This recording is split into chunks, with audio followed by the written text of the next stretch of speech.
They are still acclimatizing to the new norm. Soon they'll be able to catch up with my movements up and down. I thank God for coming to this place. It's wonderful to see you. Every invitation that brings me back to Oasis is a blessing, and I don't take it for granted.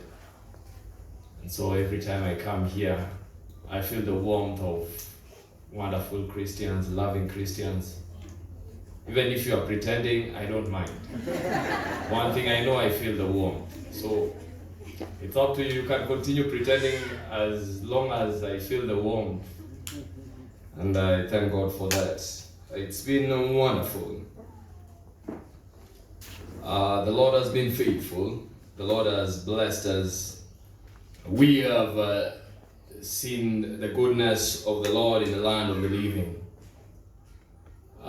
Today is one of those days. As a preacher, I feel like I have walked through 3 sermons within the span of less than 2 hours. In other words, I have 3 sermons I can comfortably deliver today. Allow me to explain. First, there's a sermon the elder told me I have to preach. 2, there's the realization that it is an adventurous day. And 3, there's a lady who came up front and started asking the adventurers for their theme. And they gave their theme as I will go. So the preacher in me sits back and think, if I was preaching 10 years ago, I would have stuck with the elder's sermon and says there's no need for relevance. You listen to the word of God. That was 10 years ago. But as you grow in the faith, you understand there's some need for relevance.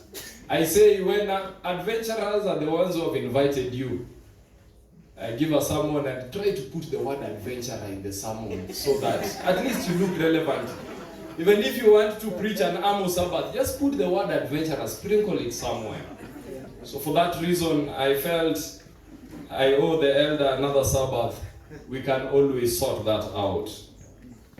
Now, the other was a story-filled sermon, which wasn't full of the theme, but it has so many stories. In fact, it's good to admit that was going to be a very simple sermon. I'd even planned to keep it low profile. But after they gave me the theme, I will go. Now, I had to pick the theme and look for something that can get me going. So when you notice I am going, understand, it's the theme, I will go. And that's just it. Today I want to premise the sermon on relevant, not really relevant, the word relevance, let's not use it now, but very few stories. I think I'm picking 2 or 3 stories. The stories will increase in length as I continue. As we start, let's bow our heads, let's close our eyes, let's have an opening word of prayer. Let's pray. Dear Lord, before your presence I come, before your presence I present myself, and I ask that you use me in this hour to speak to your children. God, it's not about me, it's about you. So let me decrease as you increase. And God, when all is said and done, may somebody be convicted to do your will, is my prayer in Jesus' name. Amen. Now, story is told of a young soldier giving a prayer. The young soldier's prayer was found on his clothes. The prayer was written by a young man who, just before he went into battle, and then after the battle, it was found in his body, the letter that he had written. The young boy had been brought up in an agnostic home where they did not believe in the existence of God. But this day the boy was writing a letter to God. And in writing a letter to God, he began by saying, Lord God, I've never spoken to you. And continued to write and say, but now I want to say, how do you do? You know, it's interesting when somebody writes a letter and asks God, God, how do you do? Most of our prayers have to call on Jacob and Abraham and the other fathers. But this boy did not know about Jacob and the God of Abraham and the God. No. This boy just said, Lord, how do you do? Went ahead to pen in his letter, Lord, you see, they told me you did not exist, and like a fool, I believed all this that they said. But last night in a shellhole somewhere, Lord, I saw the sky. And I figured right there that they had told me a lie. That had I taken time, I would have seen that they made up these things. I would have known that these people were not calling a spade a spade. I wonder, God, if tonight you will take my hand. I went writing, somehow, Lord, I feel that you will do it. But I have come to this hellish place tonight, God, before I had time to see your face. Well, I guess, God, there is no much time for me to write this letter to you. But I'm sure glad I met you today. I love the way the story goes. It says, God, I know tonight it's going to be 0 hour. But I am not afraid since I know you are near. The signal went and he said, Lord, I have to say goodbye. I like you, Lord God. I want you to know that, look now, I'm in this horrible fight, and who knows whether I will come out of it alive. Although I wasn't your friend before, but today I met you, and I wonder if you will wait for me at the door. Look, God, I am crying. Me, a hardened soldier, crying, shedding tears. I wish I had known you these many years. Well, I have to go. God, goodbye. Strange thing. This is how he ended the letter. Strange thing. Now that I know you, I'm not afraid to die. Hey, beloved, let me tell you something. People are afraid. If there is something I'm convinced, we are afraid. Afraid. Even those who say amen in church are afraid. I don't know what's wrong. As in, we are afraid. And our fears got into the level whereby if we were told that one of us in this congregation has COVID, the sermon would suspend. But let me tell you something. This fear that we have, I love this young boy's letter when he says, Lord, now that I know you, I'm not afraid. Listen, it's not that now that I know you, I'm careless. I'm just not afraid. I know death is there, but I'm not afraid. There's a difference. You see, when you are afraid of death, and when you know that death is there, but you're not afraid, those are two different things. And let me tell you, the only thing that can make you look at death in the eye and say, I'm not afraid, is if you know who is with you. I will go. My second story. I've not begun preaching. We'll start preaching at the text. My second story. The story is told of a murder in California. You take stories first so that they can't confirm. A mother in California. The story is told. This mother had 5 children and the 6th one was on the way coming. But the youngest of the children stayed in the house when the others went to play.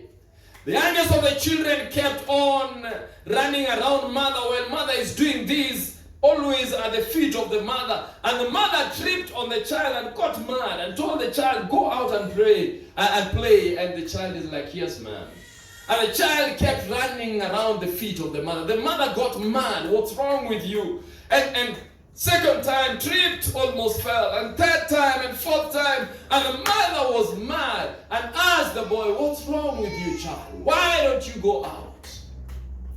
And the child, with all the innocence of a child, looked at the mother's eye and told the mother, Mom, last Sabbath in Sabbath school teachers know the stories to tell. Last Sabbath in Sabbath school, the teacher told us to always walk in the footsteps of Jesus. I have looked for the footsteps of Jesus and I can't see none, so I'm walking in your footsteps. I say, this boy is bright. Hey, mothers in the congregation, have footsteps that your children can walk in. We don't want mothers and fathers who are encouraging their children and saying, do you see elder? Behave like elder. Please be a father who can tell your child, behave like me. This is how men behave. Yesterday I was talking to young boys in campus. They invited me for Vespers. They gave me an interesting sermon title, Where Are the Men? And I felt like, so young boys are asking, where are the men? Could be. They want people they can emulate. So men in church, don't just be men because of Adventist Men Organization. Nowadays you even change the name to a ministry so that you sound big. We need to see substance in the men in the church. Story number 2. The last story is number 4, and we are through with the sermon. But number 4 will be long. Story number 3. A story is told of the son of a pastor. And you know, pastors' kids, like elders' kids, normally have a hard time. They are expected to be junior pastors and semi-elders.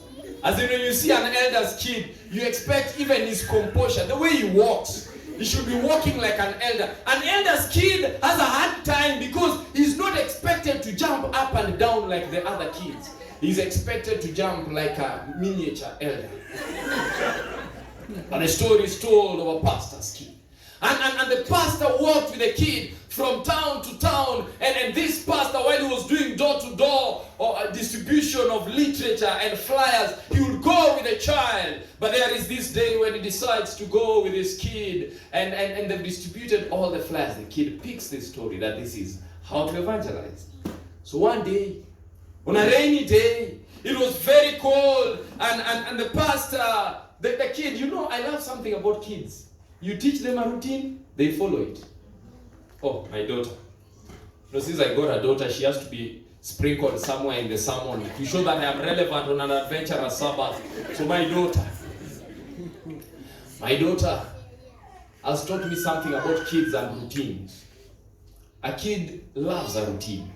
My daughter nowadays has formed a generous routine of you finish eating, you do devotion, you must wash me, and after washing me, you must dress me on my bed, then you must kneel down next to my bed and pray, then I must get into the bed and bring bedtime story. Open it, teach me one page, and allow me to sleep. She's developed that routine to the extent, even when I am running late to get home because of jam, I feel like, how will my daughter survive? and she has even the guts to go and confirm on my bedroom door, where am I? That's routine. And so this pastor's kid knew the routine of distributing flyers and wondered, hey, why are we not going to distribute flyers today? And came to the pastor and told the pastor, Dad, why are we not going out today? You know, my son, the weather. The boy asked an interesting question which I loved. Hey, Dad, do you mean because of the weather people don't want to receive Jesus?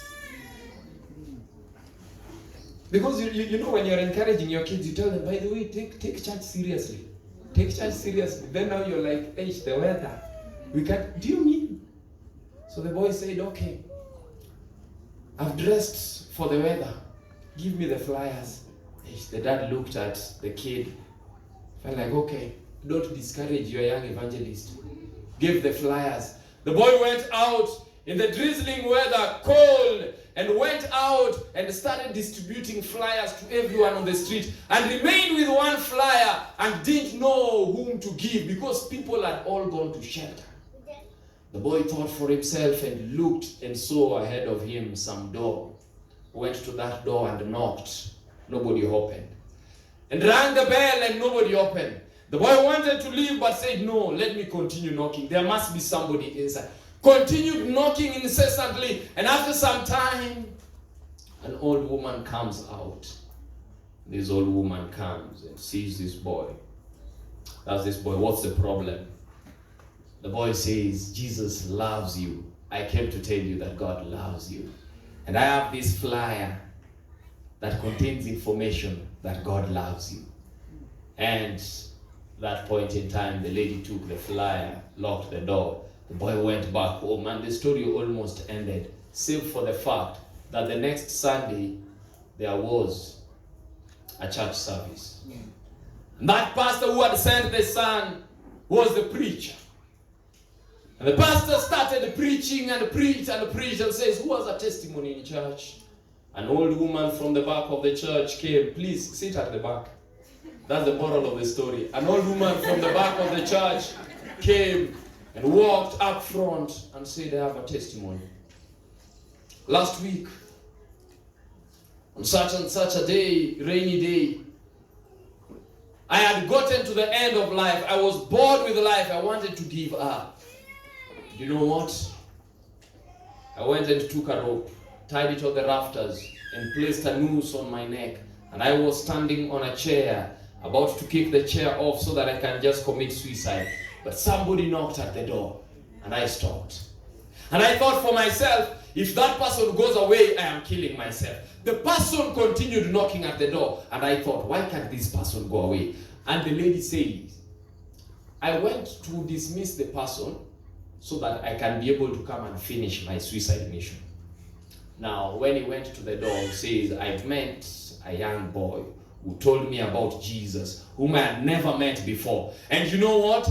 Because of that young boy, I read the flyers over and over and learned about the love of Jesus. And I am here today because I saw the direction that boy went. He went in the direction of this church. And that is the reason I have come to the church today. Amen. Everyone was crying in the church. The pastor didn't know what to do. The child had preached a greater sermon than the pastor. It's Sabbath. Lest you think I am a storyteller. I'm an evangelist. Stories are not my good position. But I love another story. Let me put you on another story I love. This one I love. I've preached it over and over again.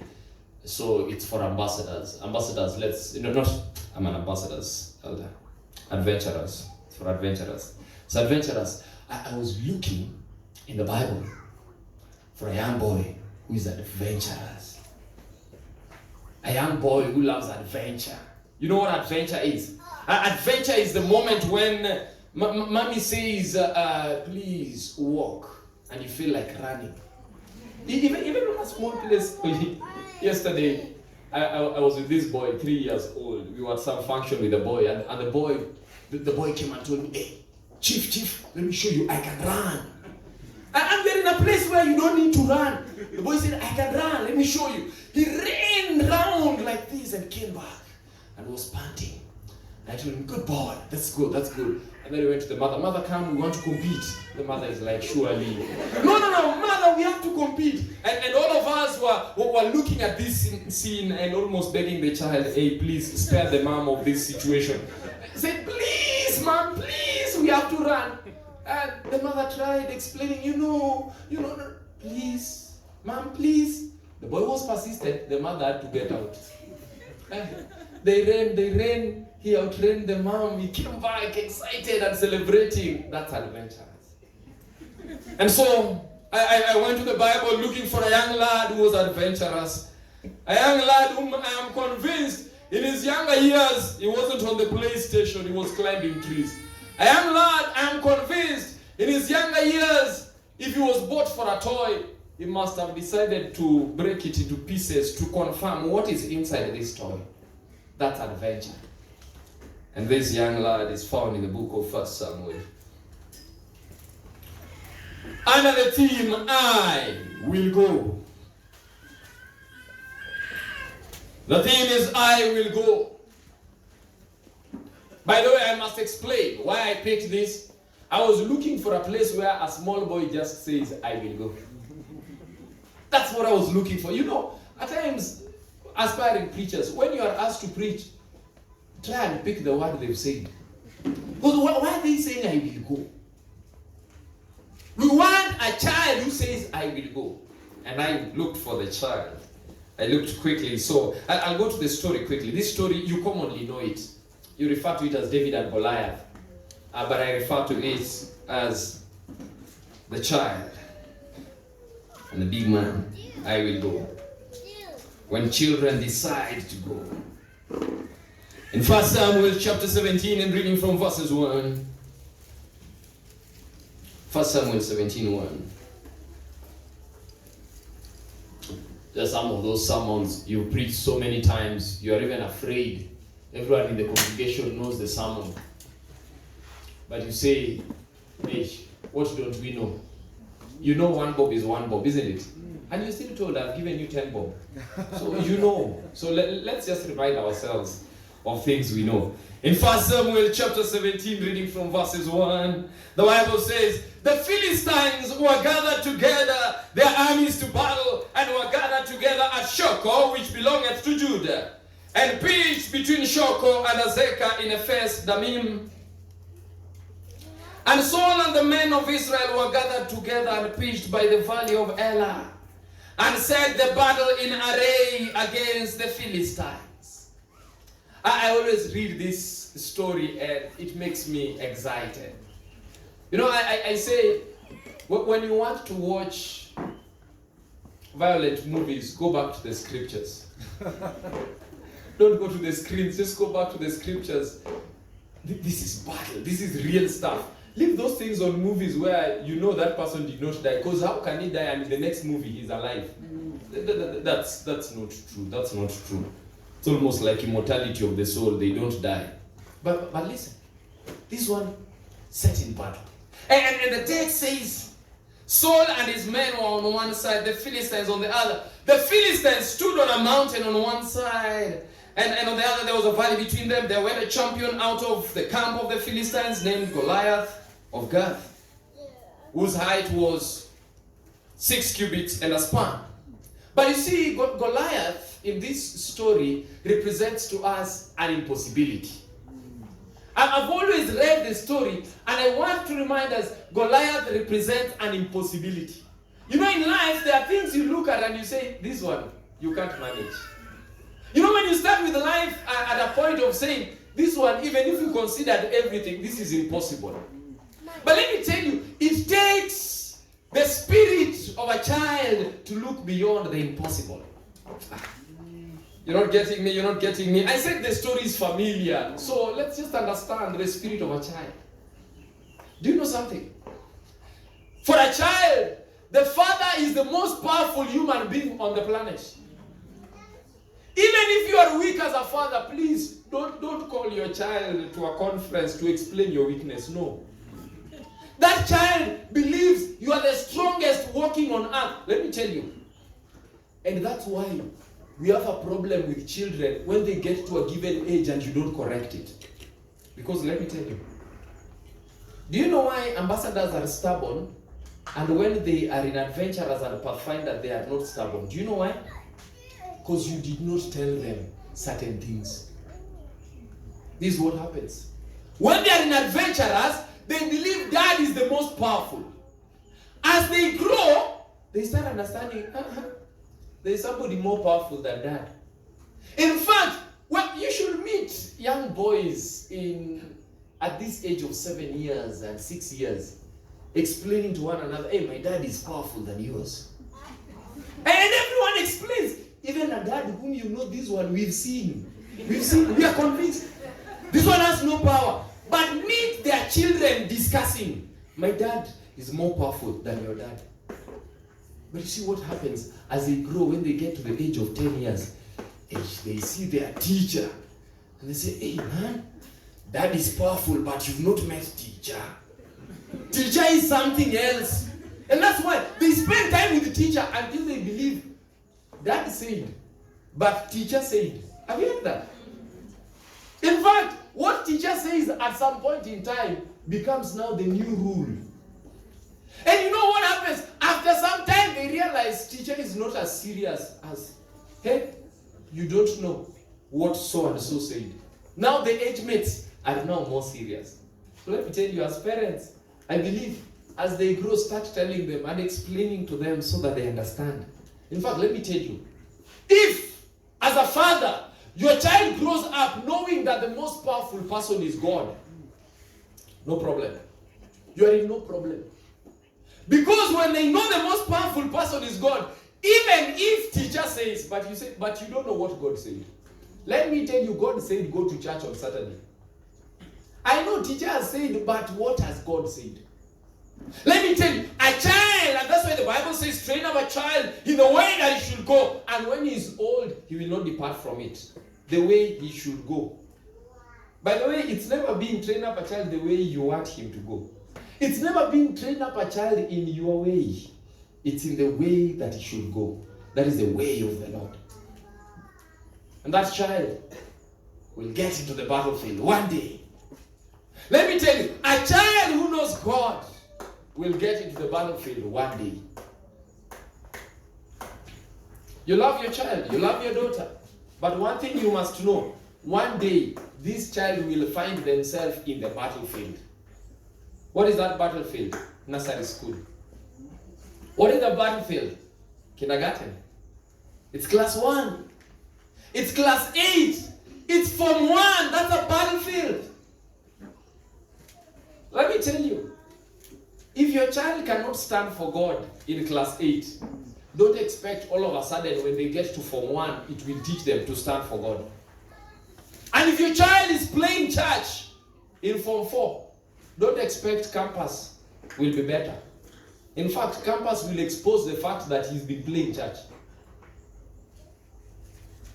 And if he's playing church in campus, don't say, I think when he clears campus, hey, this one will be serious. Hey, when he clears campus, he will be worse than what you think.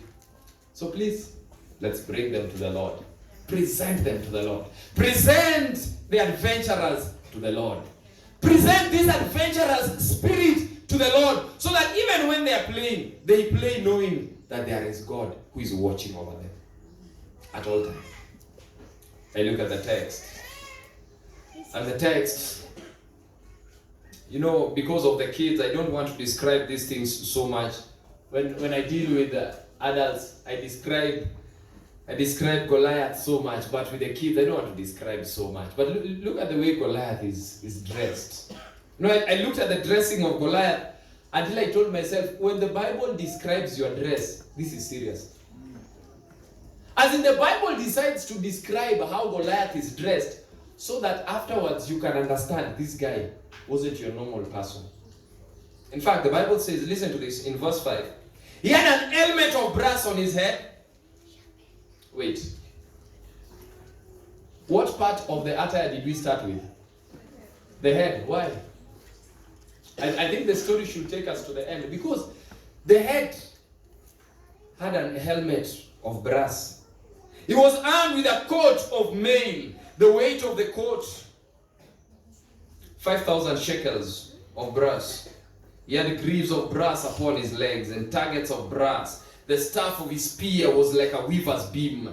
He had a spear that weighed 600 shekels of iron, and one was bearing the shield before him, wet. And he cried to the armies of Israel and said, why have you come to war? Am not I a Philistine, and you are the servants of Saul? Choose a man and let him come down. If he fights with me and kills me, we will be your servants. If I prevail upon him and kill him, you shall be our servants and servants. The Philistines said, I defy the armies of Israel this day. Give me a man that we may be able to fight together. When Saul and all Israel heard those words, they were dismayed and greatly afraid. I've discovered something in churches nowadays. those whom you expect to do the bulk of the work are dismayed and greatly afraid. I don't know about this church, but let me just tell you the truth. I've seen it in our church. And I don't fear saying it. I'm an elder in that church. I have warned them over and over in evangelistic discussions. And I can confidently say, I get worried when nowadays children are more active in church activities than adults. Why? And parents are comfortable with this. And we are preparing them. We are preparing them, which is good. But adults are doing nothing.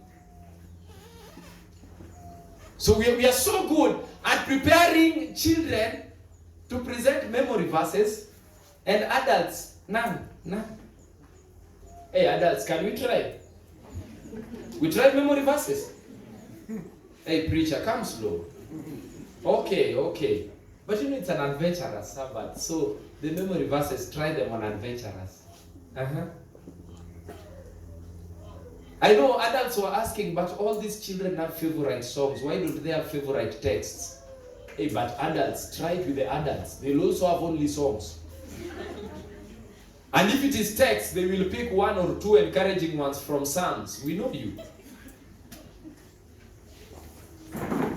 I will enter his courts with thanksgiving in my heart. Those are the ones we will pick, isn't it? I know. Call upon me in the day of trouble, and I will answer. Those are the ones we will pick. Hey, we want you to have at least a memory verse from the book of Micah. Pick something from Habakkuk. At least have a memory verse from Nahum. Do you want to tell me that when God was inspiring Zephaniah, there was nothing for you? Adults. Let's leave Psalms to the children. Let's go to Zephaniah and Zechariah. We are adults. But in a moment, when the adults are afraid, let me tell you, Goliath is threatening everyone. And everyone is afraid. Adults are afraid. Let me tell you, God, last Sabbath I was preaching at Mwangaza, and I read to them a quotation that said that God will overpass the elders and go to the young ones if the elders don't want to do his work. Let me tell you, if the adults, and that's why Jesus, by the way, said this, if these ones will hold their peace, the rocks will cry out immediately. Let me tell you, if adults are not going to praise God, the children will praise God. Out of the mouth of babes will come forth praises. Do you know something? In the time of the Dark Ages, when the adults were forbidden to preach, do you know children preached?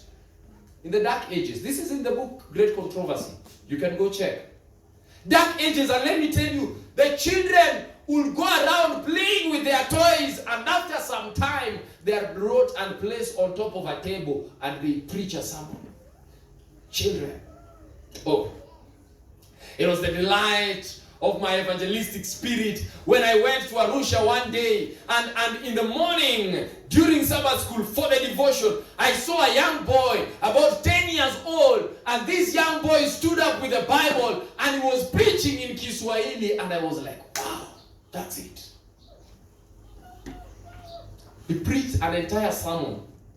Young boy, this short. We need some kids who will say, I will go. The Bible says, and listen to this, in the book of 1 Samuel chapter 17, that Jesse, the father, calls the young lad and says, I want to send you to take food to your brothers. Hey, adventurers and young children, listen. When you are sent, go. That is the spirit of the child. In fact, I will go is not only evangelistic. I will go applies to everything. When mommy says, go bring my shoes, even if she's looking at them, go. I will go means mommy can sit here and water is on top of the table, and mommy knows water is on top of the table, but says, my son, get me that water. And you say, I will go. That's I will go. I will go is when mommy can tell you, wash the dishes, and you wash. I will go is when you are told, go to bed right now. Even if you think it is 7:30 and it is too early, just go. In fact, I think I will go is a good title for adventurers. And children ministries, we need to adopt the spirit of I will go. Nowadays, children have made life difficult. Allow me to speak as a parent. Children have made life difficult. You have to bargain. You have to sit down, have a parliamentary proceeding with the speaker as your wife. And you are in charge. And you're saying, now what do you think we can do about sleeping time? Can we come up with a new law adjusting sleeping time from 7:30 to 9 after the news? The child says no. And the parent says, I will go. Eish! And when a parent tells the child you should do this, and the child refuses, if the parent insists, we say this is child abuse. We are harassing them. And we have come up with adult abuse. Children are abusing adults. Harassing parents. Parents are depressed because of children. Children who can't say I will go. Hey children, when mommy says do something, say I will go. Now let me tell you something. It begins from home. Before you fight Goliath, you must listen to your father. Let me tell you, there is no way you are going to fight Goliath if daddy is not sending you. Look at David. David was at home. David was looking after the sheep. For him to find himself in the presence of Goliath, Jesse had to send him. What is the preacher saying? Start by taking simple instructions like taking food. How can God trust you with a war if you can't even carry food? When I was younger than this, we knew you were mature if you know how to use plastic plates before you start using. You know, if you can use a plastic plate without it falling down, we know now you can use the other ones. And there was graduation. Do you know it? We used to have plastic, then melamine, then glass. You don't give a child glassware immediately. No. Those are for the guests who come and they know what to do. But for the kid, you grow. So daddy has to start by giving you food for your brothers. And food for the brothers was given. The Bible says in verse 20 of 1 Samuel chapter 17, David rose up early in the morning, left the sheep with the keeper, took and went, and as Jesse had commanded, he came to the trench. As the host was going to battle to fight and shouted, the Israelites had put the battle in array army against army. David left his courage in the hand of the keeper of the courage. He ran into the army and saluted his brethren. But let me tell you, as David saluted his brethren, the Bible says, there came up the Philistine, the champion, the Philistine of Gath, Goliath by name, out of the armies of the Philistines, and spake according to the same words. And David heard them. Now let me tell you something. When a child is taught in the right way, a child knows the right thing. So that when he hears things that are contrary, he will ask a question. Now look at what David says. When David heard Goliath, David did not just say, that's another noise. No. David heard Goliath, and what was Goliath saying? David says, the Bible says, first verse 24, all the men of Israel, when they saw the man, they fled from him. They were so afraid. All the men were afraid. Afraid, everyone, all the men. And the men of Israel said, have you seen this man? You know what I like about adults? Adults at times make things look difficult, even things that are simple. They have a fertile imagination. You know, children look at possibilities. By the way, has your child ever asked you whether there is money for food? Has your child ever asked that? Your child comes home and expects food at a given time, never asking whether there is money for food. They know that is taken care of. In fact, let's take it another level. You are a child of God. You are this deacon and deaconess, and you are this elder, and you are this pastor, and you've told your children the Lord will provide. Then you sit somewhere and your child sees you worried. What do you think the child is thinking? But mommy, you said yesterday God provides. Haven't you had an interaction with him today? Why can't he provide for you? That's what, in fact, the children know their food will be there. And so the children ask simple questions. But the adults, you should meet adults in their corner. Hey, do you know adults complain? I think adults complain about more things than even the children. More things. Adults can even complain about what they think the children are complaining about. Hey, I think this child is feeling bad. The child has not complained. I like it. I like it when you find yourself, I don't know about you, but churches doing online worships. I like the way churches doing online worships.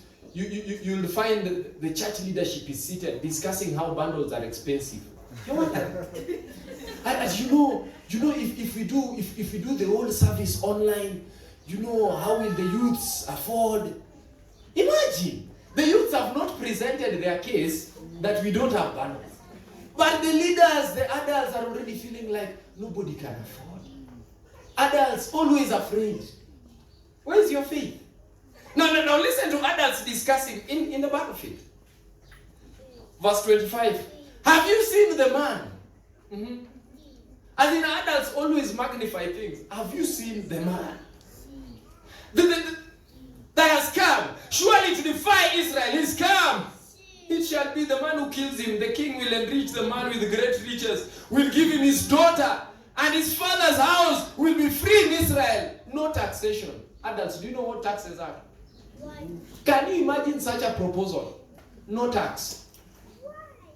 If you told me this in Kenya, no tax, tax-free everything.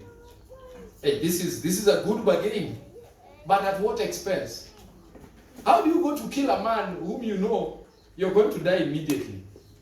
So everyone thought of it and said, okay, let's continue paying taxes. If you compare between going to die in the hands of Goliath and paying taxes, let me continue.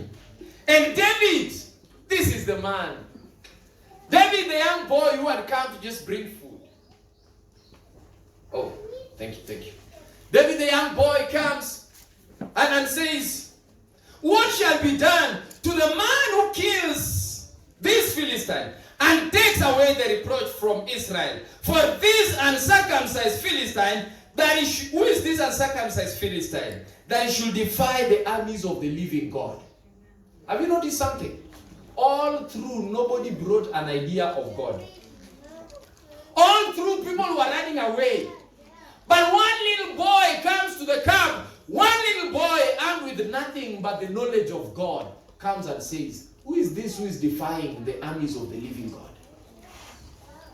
Let me tell you, this is the church of the living God.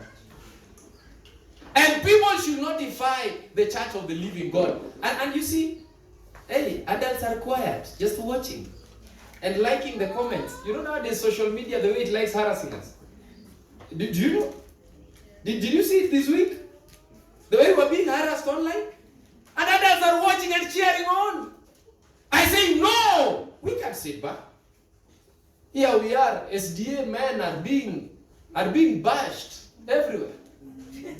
And we are being accused that Seventh-day Adventist boys are irresponsible. And Seventh-day Adventist girls are going to seek sympathy from social media. Let me tell you something. That is the height of de-evangelizing the church.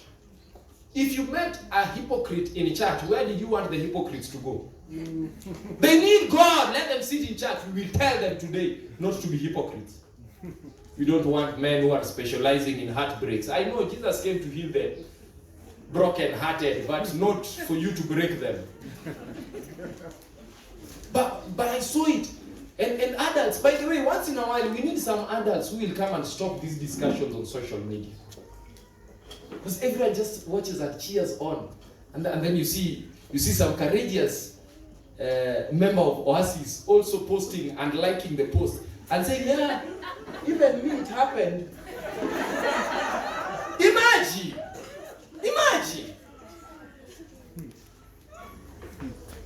Please, married men, married women in church, please defend us. When they post, also post over there and say, I don't know where you met yours, because I met mine in church and is faithful today. Adventist women, that was your platform, not ours. How do you expect me to go? I have greater things like Adventurous Sabbath. That was the platform for Adventist women ministry to stand there and even give a challenge to the men. Amen. Please say that mine also is struggling, but at least he is struggling in the Lord. So that when we meet as Adventist men, we tell Adventist men, amen.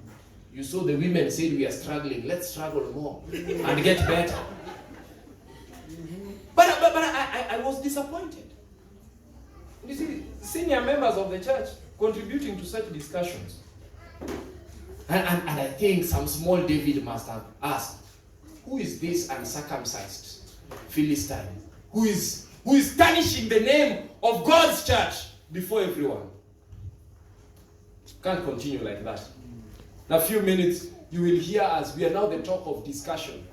Seated on Classic 105 and Kiss 100. And they're discussing, hey, could we have callers contribute whether Seventh-day Adventist boys behave like this?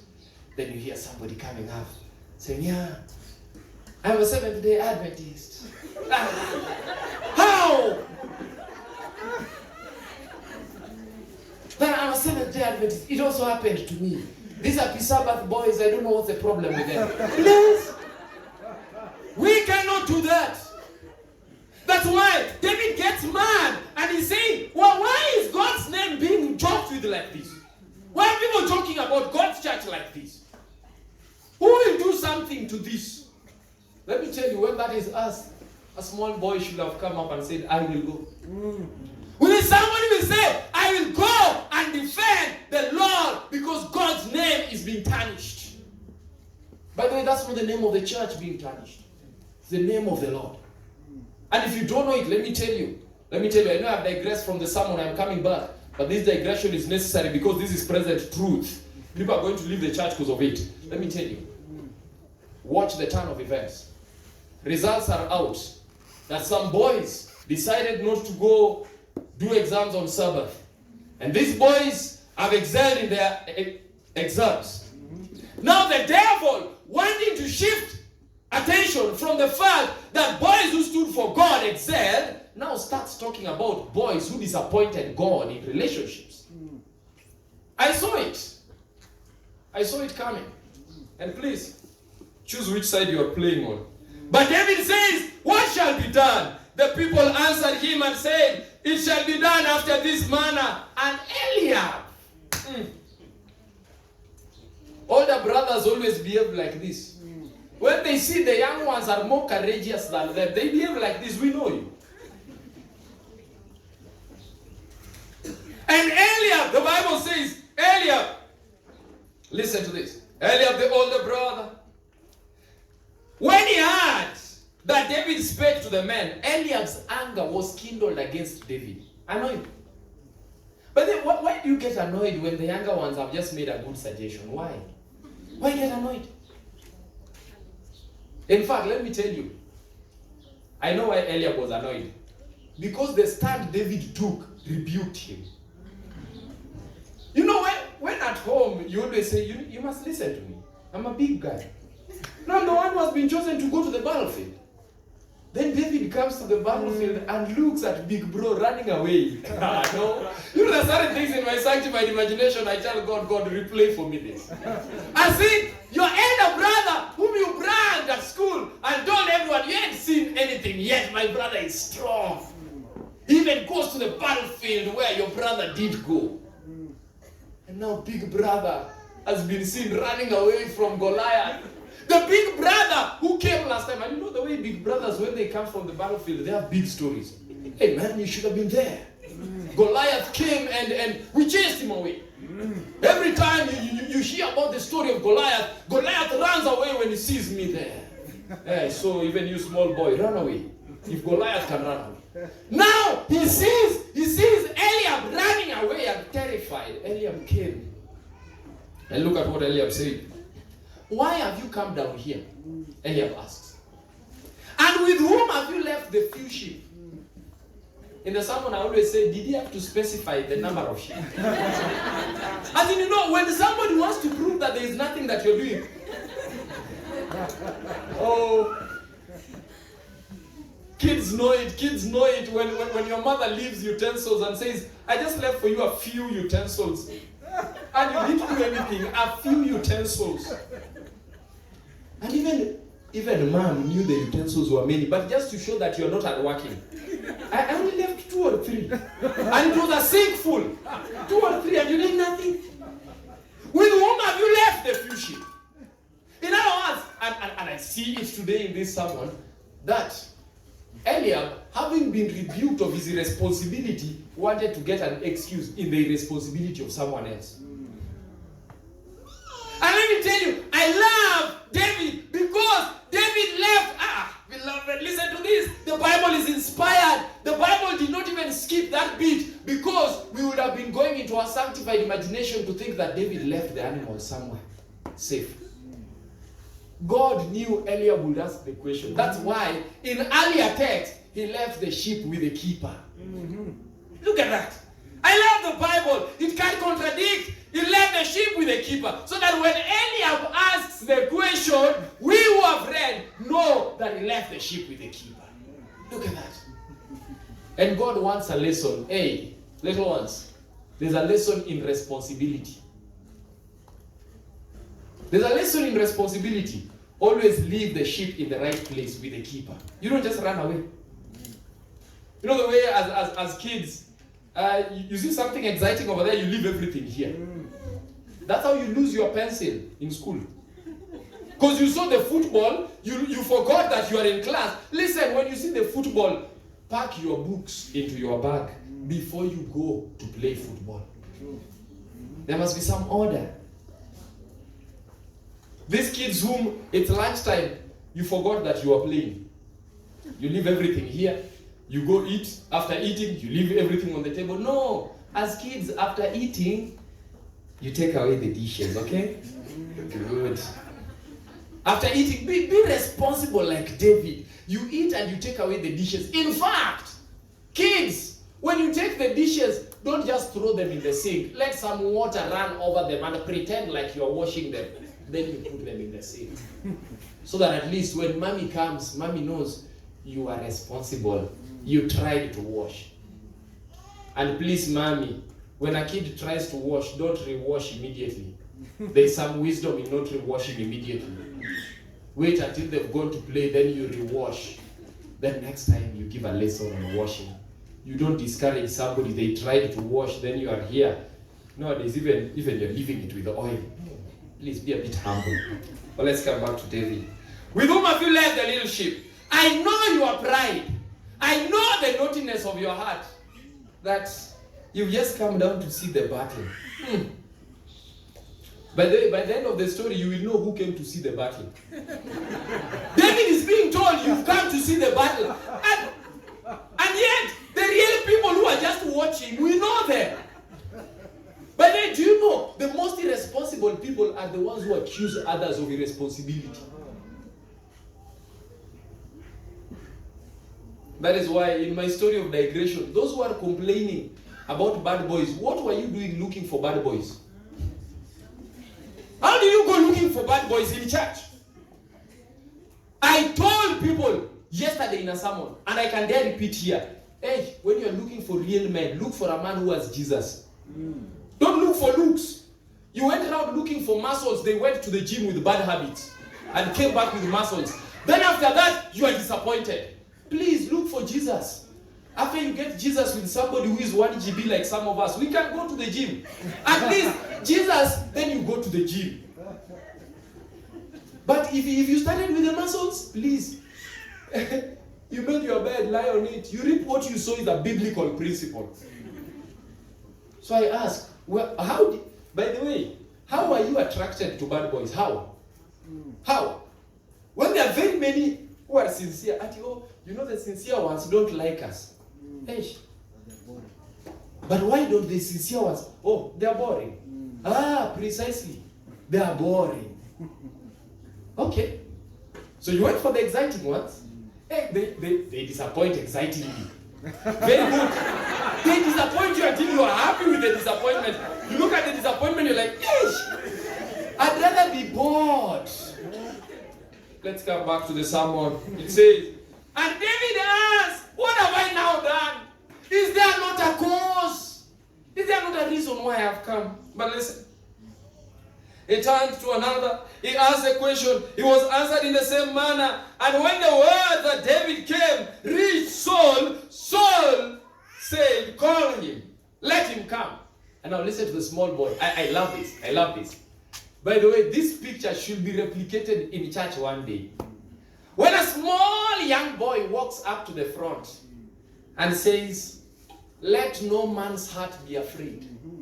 I know we want to do collection for church today, but don't be afraid.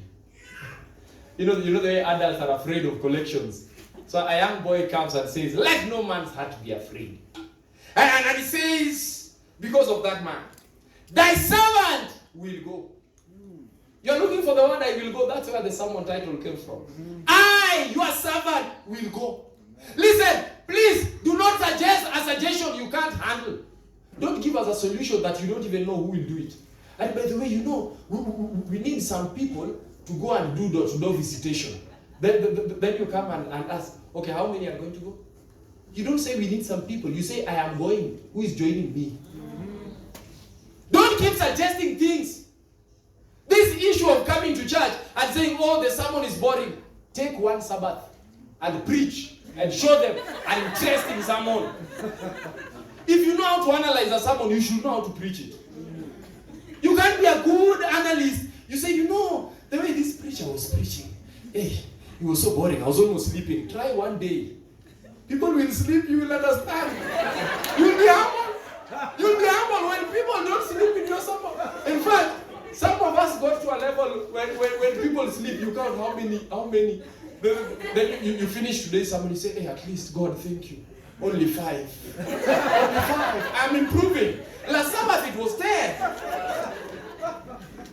I will go. Your servant will go. Don't tell people. Don't be afraid of the battle. And then you say, we know some strong people who can go to the battle. You say, don't be afraid of this young man. Because your servant will go. I will go.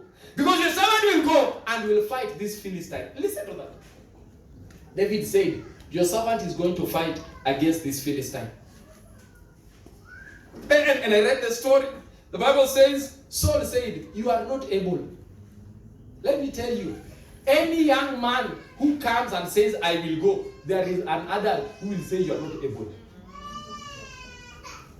Let me tell you, even today, I can tell you, this is a fact. Even you seated and watching, you may be an adult. One day you say, hey, I want to share. People will tell you, you are not able. But let me tell you, my testimony is not your testimony. That's why I normally say, some of us sit down and say, the day I will have a big testimony, I will share. To you, big testimonies almost die. You will die. That's the problem. The problem is, to you, what is a big testimony? You know what? Hey, I got involved in a road accident. Hey, everyone died, I was alive. That's what you want as a testimony? No. Me, my testimony is simple, I am alive today. This is a serious testimony. You know Holy Communion, the way we beg people. Anyone wants a testimony? Anyone? Anyone? Everybody is looking at somebody who looks to have been suffering. Let me tell you, one of the testimonies will one day be that I have not suffered for the whole quarter. I've enjoyed everything the whole quarter. That's a testimony. We know people who've suffered this quarter. Right now, everyone wants a testimony of I recovered from COVID. Please, the fact that you've not contracted COVID is a testimony. You don't need to. Some have contracted and have not survived to tell the testimony. Then here you are. Hey, look, everyone is Recovery. May have no recovery. Please, thank God you have no recovery. But let's finish. You're not able to fight against this Philistine. He's a man of war. You're a youth, but he's a man of war from his youth. Where you are is where he started. As in the experience he has is where you are on Genesis chapter 1. In the beginning, this guy is reading Revelation 22. You are far apart. And let me tell you, that is Saul telling him that. But listen, by the way, I even wonder, why was Saul promising that if a man can kill him, I will give? And yet when the man comes, you just judge him. Don't judge a book by its cover. That should have been the sermon title. The Bible says, David said, I love this. David said, thy servant kept his father's sheep. Here in the sermon, I normally say, Saul must have looked and told, young boy, these are not sheep. We are talking about Goliath. Did you get? We are not talking children's story. But let me tell you, I will go means go with children's story. Don't start. You know, you're 7 years old. Why are you quoting great controversy? You're 7 years old. Go with bedtime stories. He says your servant kept his father's sheep. Now let me tell you. I'm going to tell you my experience. You know, when you come to the battle, you have to read your CV. You've read for me Goliath's CV that he started fighting from his youth upwards. Now let me tell you my CV up to where I am. Your servant kept his father's sheep. That is CV number 1. I keep sheep. I don't deal with human beings. I'm on a different level. I deal with sheep. I don't keep them. But listen, I want to tell you something else. There came a lion and a bear and took a lamb out of the flock.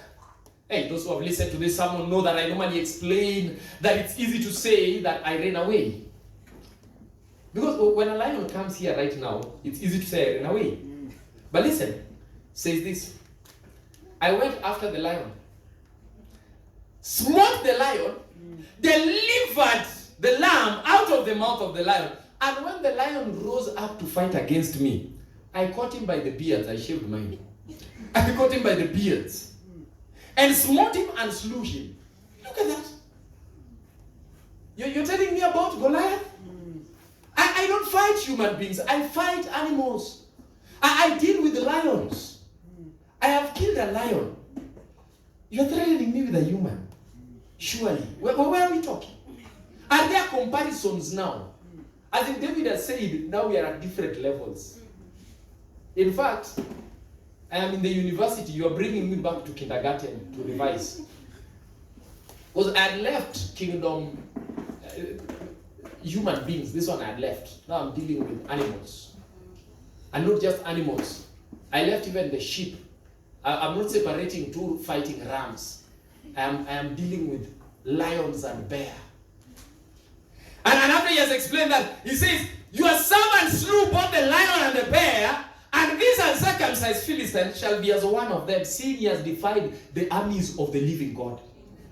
In other words, my CV has lion, bear, there is a missing one. A giant. This CV is missing. There's one I am adding today. Watch me. Watch this space. In fact, I wish I was there. You know, there are stories you want to ask in heaven. You ask me, preacher, why do you want to go to heaven? There are stories I want to ask in heaven. And as in you sit with David and, hey, David, just tell me. How was it when you're making these statements? You know me, I read them in the Bible. But David, tell me, how was it? David will say, man, it was tough. I was sweating, but I knew God is in control. I was making the statement, but in my heart I was praying. God, please, don't disappoint. I've told them that this is going to happen. And listen, the Bible says in verse 37, David said, moreover, the Lord that delivered me out of the paw of the lion and the paw of the bear, he will deliver me out of the hand of the Philistines. The Lord that delivered me. Do you know something? Never forget the Lord who delivered. That's why I say, as we speak to adventurers and we tell young people, I will go. You must know the Lord who delivered you is the one you are supposed to go with always. In everything. I like preaching to ambassadors and reminding them that you are God's ambassadors. Wherever you are representing him there. As a child, be the representative of God in your family. Do you know what? Do you know what a godly child can do in a family of unbelievers? Ask me. I saw the story. Naaman just went and took captive a young girl. And the young girl brought salvation to Naaman's house. Amen. Young girl, by the way, that girl, even the name is not known, but is one of the greatest evangelists I have ever read about. As in a young girl who can go and is working as a slave girl, but he says, my servant, let me tell you, there's a man of God, there's a prophet in Israel. Go. Now, was there a risk? Yes. What if Naaman went and came back without being healed? I don't want to believe it. I don't want to believe it. And I know you're thinking, oh no, it was impossible. Naaman had to be back. Wait. Do you know, because the girl had said, God had to impress the servants of Naaman, to insist to Naaman to go. That's why Naaman had already left, coming back annoyed. And by the way, in my sanctified imagination, I see Naaman coming and saying, that girl will know. How can you send me to a man who is telling me to go wash? In a dirty river. How? But let me tell you. You know when your child is growing up and doesn't know pronunciations. I was reading some story and it was saying that there's this kid he kept on mispronouncing worship. So he was pronouncing worship as worship. Worship. But I think worshiping God entails a bit of washing up. So don't take your kid that they are mispronouncing. They're just telling you worship is also about wash up. You need to wash up. You need to cleanse yourself of all these things. That is the worship experience. It is washing your heart of all the envy, all those things. And let me tell you, Naaman had to wash. And after he had washed up, he could come and worship the Lord. And we saw it. Young. And so here's an experience. And you know, but then there's something you cannot argue against. Experience. Now, Saul says, the Lord be with thee. Let God go with you. I love it when people give up on you and they tell you, let God go with you. That's a good giving up. That wewe, umeamua kujiua. Tembea na Yesu. Let God be with you. And you know what? God took that seriously. When even those who are doubting you have said, let God be with you, let me tell you, God takes that seriously. And is now with you even more. And God was with him. The Bible says, Saul armed David with his armor, helmet of brass, armed him with a coat of mail, and David guarded his sword and tried to go, but he could not because he had not proved it. David said to Saul, I cannot go with this because I have not proved them. And he put them off. Let me tell you something I learned from that story. He had not proved them. You don't go fighting Goliath with the articles of Goliath. Did you see what Goliath had? Helmet of brass. He had a coat. He had a spear. You don't fight Goliath with the things Goliath has. Hey church, let me tell you something. If we want to bring young people to the church, we must not sing the music of the world. We will sing the music of God. If they don't want to come because of the music of God, it's because they don't want God. You don't modify and say, you know we need to entertain them. No. This is not entertainment. Listen, here it's not about you, it's about him. It's about God. So even if I was boring and I'm talking about him, relax. Relax. After this you can look for entertainment. But here it wasn't about you. And that's why he said, I'm not going to use Goliath's articles. The Bible says he took his staff in his hand, chose 5 smooth stones. 5 stones. And children, please, just pick 5 smooth stones. Pick the things you know. Pick the things you know. By the way, children teachers, let me tell you something. Don't make children classes too difficult to understand. Make them as simple as possible. If repetition deepens impression, please repeat it. I remember, and I think this is the one I want to finish with. I remember one of the best evangelistic campaigns I went for was somewhere in Western Kenya, where I went to preach. And you know, as a preacher, you go and you have psych. You have psych, and you're preaching, and adults are watching you and walking away. Walking away. It's painful. And then children are listening to you and sitting down. So children were sitting and listening. But I was preaching Daniel and Revelation and difficult things. The children are still seated, listening. But I remember one song that I used to sing. It was called Usinipite Mokozi. You know it? Usinipite Mokozi, unisikie. But now, for the evangelistic campaign, I had the corrupted version.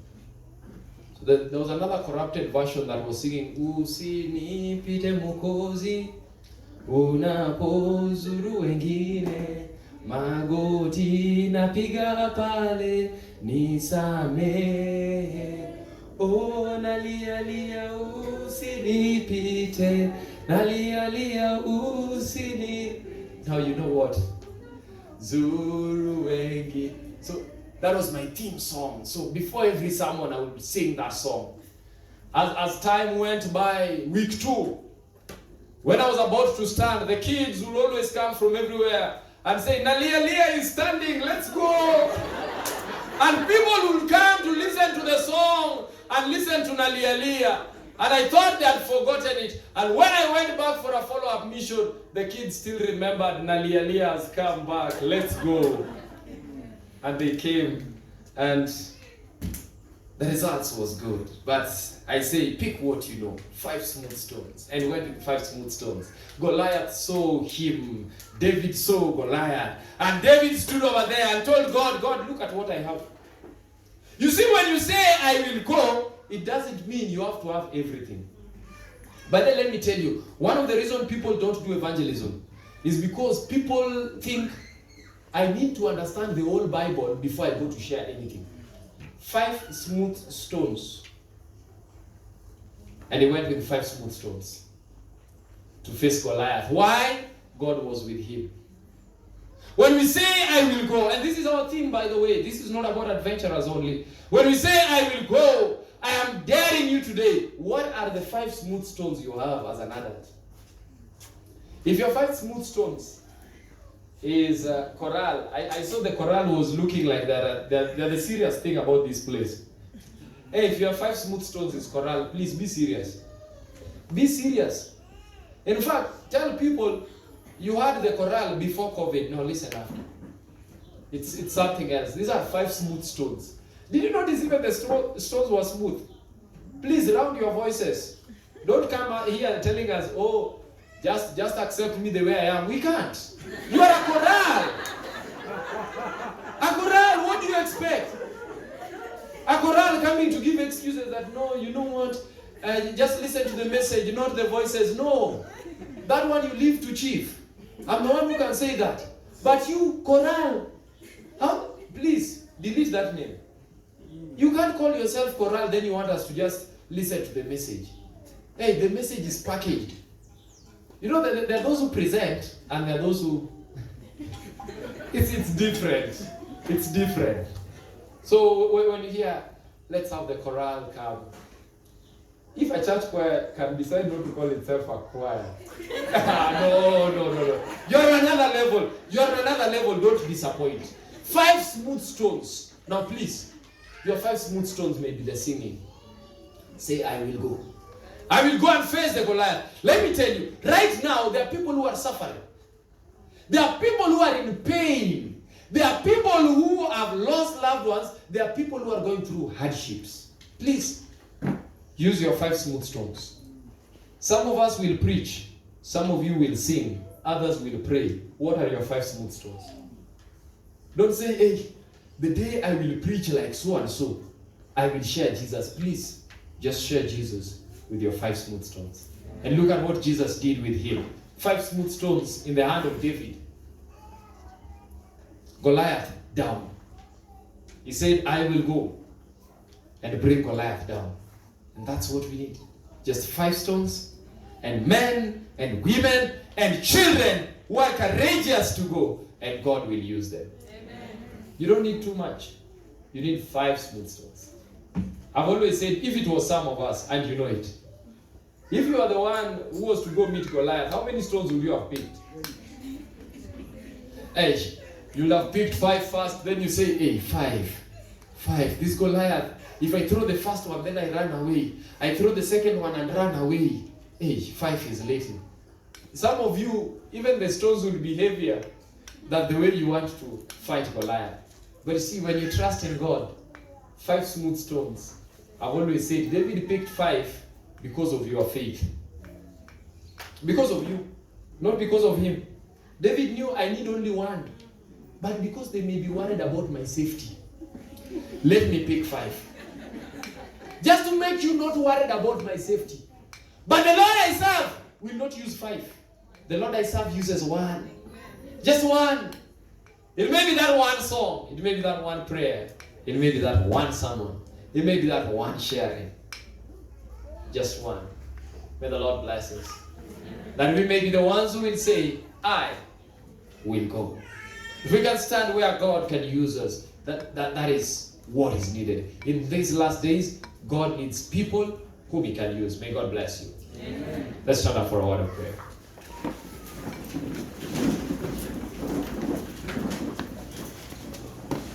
Let's pray. Lord, around us there's too much. Within us, there are lots of things troubling us. But God, in you, we have courage to say, I will go. In you, we have courage to say that God, in a world full of challenges, in a world where your message is needed but rejected, in such a world, you need some people who will go with the message. God, success is not what we are supposed to discuss. When you tell the young people, go, you are inviting us to cooperate with you in this. So God, I pray that each and every young person whom you've invited to cooperate with you in this may accept the call to go. And God, we come before you at this point in time, asking that, God, you know our weaknesses, but at least we thank you for the experiences you've given us. You've given us an experience that we can testify. You've given us an experience we can stand and say that the God who walked with us through the past year will take us through this year. You've given us an experience we can say that God, just give me 1 more day to serve you, and I will lift you on high. God, you've given us wonderful experiences. Now I pray that each and every one of us may learn to go trusting in you. You're the one who said, suffer not the little ones to come unto me. God, you desire to use the young as you desire to use the old. A number of times we've looked at the young ones and looked at them and felt like there's nothing much they can do. In fact, we've had the spirit of Eliab. Instead of encouraging the young to go when they want to go and minister, we are the ones who are discouraging them. And God, today, the sermon was designed to help us not discourage the young, but to propel them to go. So God, please, help us that when the young say, I will go, we may bless them as they go. And the young may go forth, the young may present you.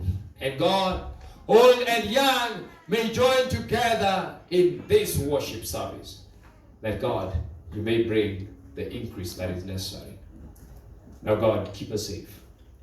God bless us. God watch over us. If there be anything that we've done, if there be anything we've thought, if there be anything we've said that is not in accordance to your will, kindly forgive us. But above all, draw us closer to you. Let us learn to serve you, walk with you throughout. And God, make us young ones who will say, I will go. Young ones who will be obedient to their parents and obedient to the Lord Jesus. This be my prayer in Jesus' name. Amen. Amen. Lord bless you all, and the Lord keep you all safe.